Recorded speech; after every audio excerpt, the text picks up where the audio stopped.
I was 91 years old before anyone asked me what I liked. Not what I could make for dinner.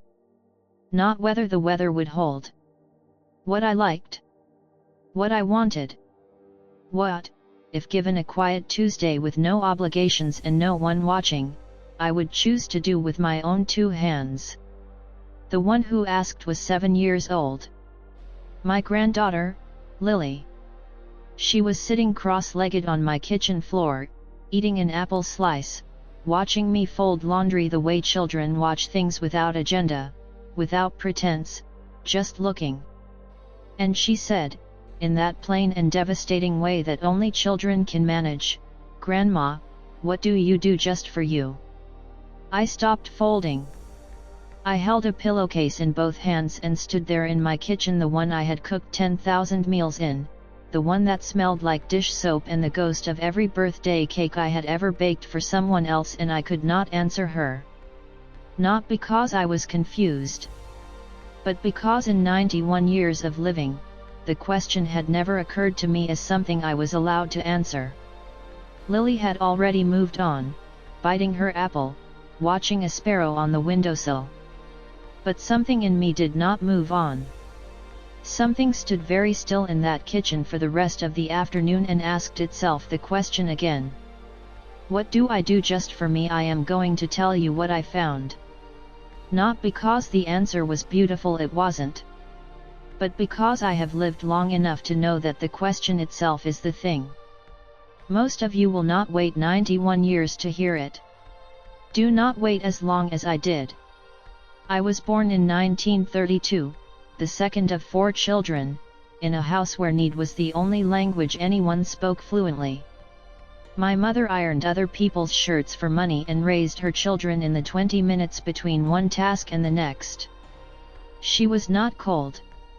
She was simply used up, and the lesson I absorbed without anyone teaching it was this: a woman's job is to make sure everyone else has what they need. You assess the room. You fill the gaps. You do not add yourself to the list of people who require something. By the time I was 12, I was getting my brothers ready for school each morning. By 14, I was managing the grocery budget on a slip of paper my father left on the counter each Friday. Not because anyone told me to. Because I looked at the room, saw what was needed, and stepped into the gap. It felt like love. For a very long time, it felt exactly like love. I married Edmund in 1955. I was 23. He was a decent man. I want to be careful to say that, because this is not a story about a bad husband. Edmund worked. Edmund came home. He assumed I was fine because I never told him otherwise. And I never told him otherwise because I genuinely believed I was fine. I had filled every gap in the room. Everyone had what they needed. What more was there? Our first child came in 1957. Our second in 1959. Our third in 1963, the year my father's health began to fail and my mother called every Sunday to describe how much she was struggling. I drove to her house every Wednesday for 6 years. I cooked. I cleaned. I sat with my father through long Tuesday evenings when his chest gave him trouble. I drove home at 11 at night past sleeping fields, and I felt, I want to be precise, satisfied. Useful. Necessary. Necessary. That was the word I had confused with loved. The children grew. My parents died within 14 months of each other, my father in 1971. My mother in 1972, and when they were gone I transferred my attention without pause to my children's lives, then to their marriages, then to their children.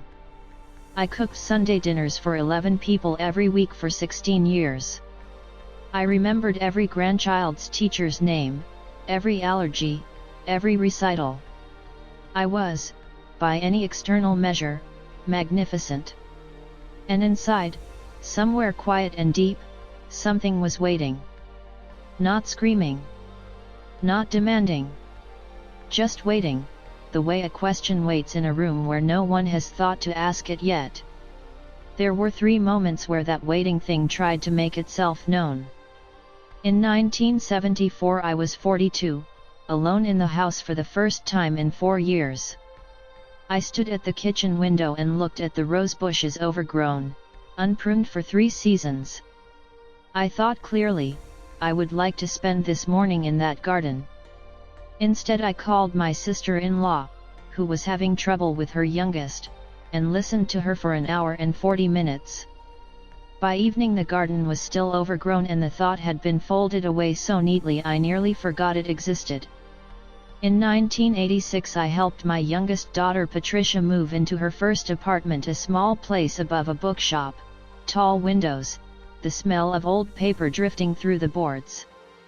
When we finished, she opened a window, sat on the sill, and said, "Mom, I feel like myself here." I smiled. I drove home and cried for 20 minutes in my own driveway. I told myself it was because I would miss her. But the larger truth was that I did not know what it felt like to be in a room and feel like myself. I was 54 years old. In 1998 Edmund had a heart attack. He survived. Sitting beside his hospital bed on the 3rd night, listening to the machines, I had a thought so sharp it felt indecent. If something happened to him, I would not know how to be a person. Not I would grieve. Underneath that, colder, I would not know how to be a person. Because the person I had been for 43 years was defined entirely by her relation to others. Wife, mother, daughter, grandmother. Remove the others, what remained? I pushed the thought away and went to find the night nurse. That was what I did with things that frightened me. I made them useful. And then came Lily. A Tuesday in March. The light thin and tentative, the way it is in early spring. Lily on my kitchen floor with her apple slices and her unhurried eyes. I was folding Edmund's old shirts. He had been gone 4 years, but I still washed them sometimes. Habit. Or something without a clean name. Grandma, what do you do just for you? The silence was not blankness. It was a mind-searching drawer after drawer, year after year, and finding in every space something done for Edmund, something for the children, something for my parents, a grandchild, a neighbor. Drawer after drawer. Not one thing that was only mine. Lily was watching the sparrow. She had already forgotten she'd asked. I set the pillowcase down slowly. I looked at my hands, 91-year-old hands, mapped with veins, knuckles swollen. Hands that had made 10,000 meals. Held dying parents and newborn grandchildren and a husband's hand through 11 days of hospital fear. Good hands. Useful hands. Whose hands? That question arrived quietly. The way a very old question finally stops waiting and sits down beside you and says, "I have been here the whole time. I just needed you to be still enough." I finished folding the laundry. I made Lily warm milk with honey. And I sat across from her at the kitchen table, and for the first time in 91 years I let the question stay in the room with me.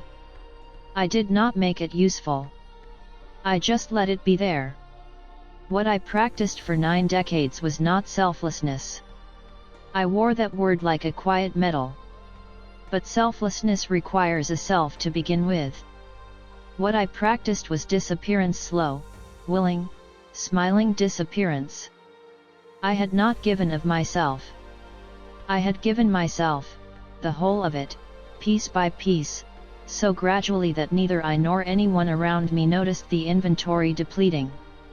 And the cruelest part is that no one asked me to. They took what I offered because I offered it so completely that it never occurred to them there might be a woman underneath the offering who was also waiting for something. I want to give you one question. Not a philosophy.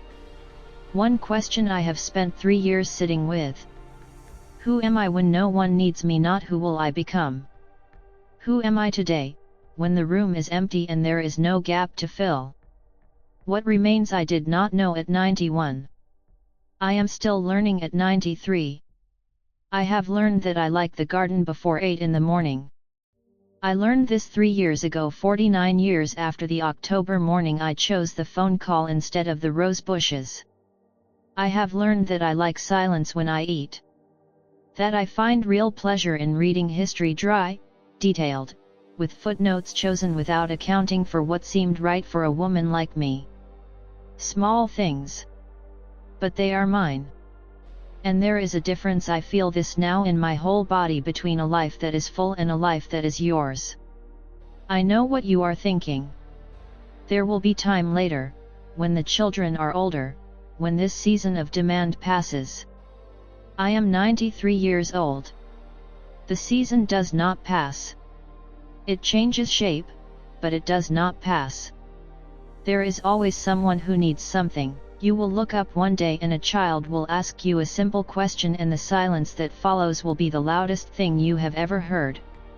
You are not a gap filler. You are not the sum of what you have done for others. Ask yourself the question today. If the silence is long, if you search the drawers of your life and find them full of other people's things, do not look away. It is not emptiness. It is the shape of the woman who has been waiting. This morning I went into the garden before 8. The roses are pruned now. I did it myself last autumn, with the gloves Lily bought me for my birthday. She asked what I wanted and I told her. That is something I have only recently learned to do. The bushes are shaped the way I like them. In a few weeks they will bloom and I will be the only one here to see them open. It does not make me sad. It makes me feel, for the first time in a very long time, like someone who lives here. I held a pillowcase in my own kitchen and could not answer a child. That was 3 years ago. I am still answering.